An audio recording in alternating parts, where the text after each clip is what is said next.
நிஃப்டியோட previous close 25,327 முடிஞ்சிருக்குங்க.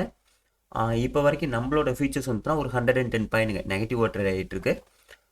நம்மளோட features வந்து பார்த்தீங்கன்னா நம்ம மார்க்கெட் முடியும் போதுங்க 420 முடிஞ்சிருக்குங்களா. இப்போ வரைக்கும் நல்ல ஒரு ஃபாலிங் தாங்க.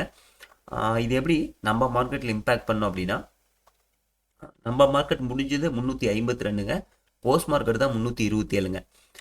ஓப்பனிங் வந்து பார்த்தீங்கன்னா இந்த ஒரு 200 பக்கத்தில் ஓப்பனிங் வரலாங்க. ஸோ நிஃப்டியை பொறுத்த வரைக்கும் இந்த 200 ரேஞ்சில் ஓப்பனிங் வரலாம். அப்படி ஓப்பனிங் வந்தாங்க, நம்ம ஆல்ரெடி ப்ரீவியஸாக சொன்னோம்லங்க, அந்த 150 to 200 நல்ல ஒரு ரிசன்ஸ் சொன்னோம்லங்க, அந்த லெவல் இப்போ வந்து பார்த்தீங்கன்னா திரும்ப சப்போர்ட் ஆக்ட் ஆகுங்க. ஸோ நிஃப்டியை பொறுத்த வரைக்கும் இந்த ரேஞ்ச் பார்த்தீங்கன்னா நல்ல ஒரு சப்போர்ட் ஆக்ட் ஆகும். ஸோ நெக்ஸ்ட் இதுக்கு ரெசிஸ்டன்ஸ் அப்படிங்கிறது வந்து பார்த்தீங்கன்னா திரும்ப ஆல் டைம் ஹை தாங்க. உங்களுக்கு நிஃப்டிக்கு ரெசிஸ்டன்ஸ் சேம் இதே தான். இந்த ஒரு லெவல் இருக்குது பாருங்கள், 670. ஸோ இந்த லெவல் பார்த்தீங்கன்னா நல்ல ஒரு ரெசிஸ்டன்ஸ் ஆக்ட் ஆகுங்க. நிஃப்டியை பொறுத்த வரைக்கும் என்னோட வியூ என்னென்னா, இன்றைக்கி எப்படியும் ஒரு 200 பக்கத்தில் தான் ஓப்பனிங் வருங்க. ஓப்பனிங் வந்துட்டுங்க, கொஞ்சம் நேரம் வல்டிலிட்டி இருக்கும். அப்படி வந்துட்டு திரும்பிச்சுன்னா அப் சைடில் ஃபோக்கஸ் பண்ணுங்கள். ஸோ யாருமே வந்துட்டுனா சின்னதாக டவுன் சைடில் வரப்போ நீங்கள் கீழே ட்ரெண்டுக்கு எகென்ஸ்டாக போனீங்கன்னா மாட்டிப்பீங்க. ஸோ அதனால் கீழே வந்துட்டு திரும்பிச்சுன்னா அப் சைடில் மட்டுமே ஃபோக்கஸ் பண்ணுங்கள். நிஃப்டியை பொறுத்த வரைக்கும் என்னோட வியூ தாங்க. நெக்ஸ்ட்டு வந்து பார்த்தீங்கன்னா பேங்க் நிஃப்டிங்க. பேங்க் நிஃப்டிக்கு நான் சொன்ன ப்ரீவியஸ் சொன்னது தாங்க.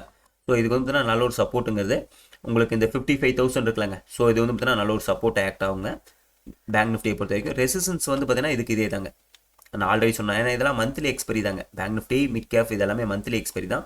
அப்படிங்கும்போது நீங்கள் இது வந்துட்டுனா எப்போல்லாம் கீழே வந்துட்டு திரும்புங்க அப்போல்லாம் அப் சைடில் மட்டுமே ஃபோக்கஸ் பண்ணுங்கள்.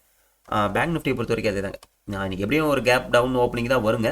அப்படி கேப் டவுன் வந்துச்சுன்னு வச்சுக்கோங்க, மார்க்கெட் கொஞ்சம் கீழே வந்துட்டுங்க, திரும்ப இந்த லெவல் சப்போர்ட் எடுத்து திரும்ப பார்க்கும். அப்போ அப் சைடில் ஃபோக்கஸ் பண்ணிக்கோங்க. ஏன்னா இது மந்த்லி எக்ஸ்பெரி தான். பேங்க் நிஃப்டியை பொறுத்த வரைக்கும் என்னோட வியூ தாங்க. நெக்ஸ்ட் வந்து பார்த்தீங்கன்னா மிட் கேப்புங்க. மிட் கேப் நல்ல ஒரு பையிங் இதில் ஸ்ட்ரென்த்தில் தாங்க இருக்குது. மிட் கேப்க்கு நீ சப்போர்ட் அப்படிங்கிறது இதே தாங்க, இந்த 13,100 சொன்னோம்லங்க. ஸோ இது வந்து நல்ல ஒரு சப்போர்ட்டாக ஆக்ட் ஆகுங்க. ரெசிஸ்டன்ஸை பொறுத்த வரைக்கும் உங்களுக்கு மிட் கேப்க்கு சின்ன ஒரு இன்ட்ராடே ரெசிஸ்டன்ஸுங்கிறது இந்த ரேஞ்சுங்க, 13,350ங்க. இந்த லெவல் பார்த்தீங்கன்னா சின்ன ஒரு இன்ட்ராடே ரெசிஸ்டன்ஸாக இருக்குங்க. ஆனால் இதெல்லாம் பிரேக் ஆகிருங்க. இதுக்கு திரும்ப மேஜரான ரெசிஸ்டன்ஸுங்கிறது 13,350ங்க. இந்த ஆல் டைம் தாங்க நல்ல ஒரு மேஜரான ரெசிஸ்டன்ஸாக இருக்குங்க. மிட் கேப் பொறுத்த வரைக்கும் அதே தாங்க. ஸோ கீழே வந்துட்டு திரும்பிச்சுன்னா அப் சைடில் மட்டுமே ஃபோக்கஸ் பண்ணுங்கள். டவுன் சைடில் கீழே வரப்போ ஃபோக்கஸ் பண்ணாதீங்க. ஏன்னா ஓவரால் ட்ரெண்டு புல்லிஸில் இருக்குங்க. மிட் கேப் பொறுத்த வரைக்கும் என்னோட வியூ தாங்க.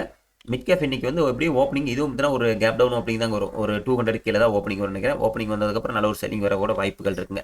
ஸோ பார்க்கலாம் எப்படி ஓப்பன் பண்ணலாம்னு சொல்லி பார்க்கலாங்க. ஸோ நெக்ஸ்ட்டு நம்ம OI எப்படி இருக்குன்னு பார்த்தாலாங்க. நிஃப்டி வந்து பார்த்தீங்கன்னா நாளைக்கு எக்ஸ்பெரிங்க. இன்றைக்கி எப்படி வந்து பார்த்தீங்கன்னா இப்போ வரைக்கும் 400 நல்ல ஒரு OI இருக்காருங்க, கால் ரேட்டர்ஸ் இருக்காருங்க. இன்றைக்கி எப்படி 200 ரேஞ்சில் ஓப்பன் ஆனாங்க. இந்த 25,300 இருக்குது பாருங்கள், இதில் கால் ரேட்டர்ஸ் நல்லா ஸ்ட்ராங்காக வந்துருவானுங்க. ப்ளஸ் இந்த 200லே கொஞ்ச நேரம் வந்து சுற்றுவான்னு நினைக்கிறேங்க. அப்படி சுற்றுனா இந்த இடத்துல பார்த்தீங்கன்னா OI வருங்க. ஆனால் இது ஹண்ட் ஆயிரும், திரும்ப கால் ரேட்டர்ஸ் ஹண்ட் ஆகும். கொஞ்ச நேரம் சுற்றிட்டுங்க, அதுக்கப்புறம் மார்க்கெட் திரும்ப பார்ப்பான். அப்படி திரும்பினான்னு வச்சுக்கோங்க, திரும்பும்போது நம்ம டீப் இந்த மணியை கூட ரைட் பண்ணிக்கலாங்க. நான் உங்களுக்கு பார்க்குறேங்க, இன்றைக்கி எப்படி ஓப்பனிங் வைக்கிறான்னு பார்த்துடுங்க. அதுக்கு தகுந்த மாதிரி நம்ம என்ட்ரி எடுத்துக்கலாங்க. சரிங்க, நான் லைவுக்கு வரேன். லைவில் ஒன்று பார்க்கலாம். தேங்க்யூ.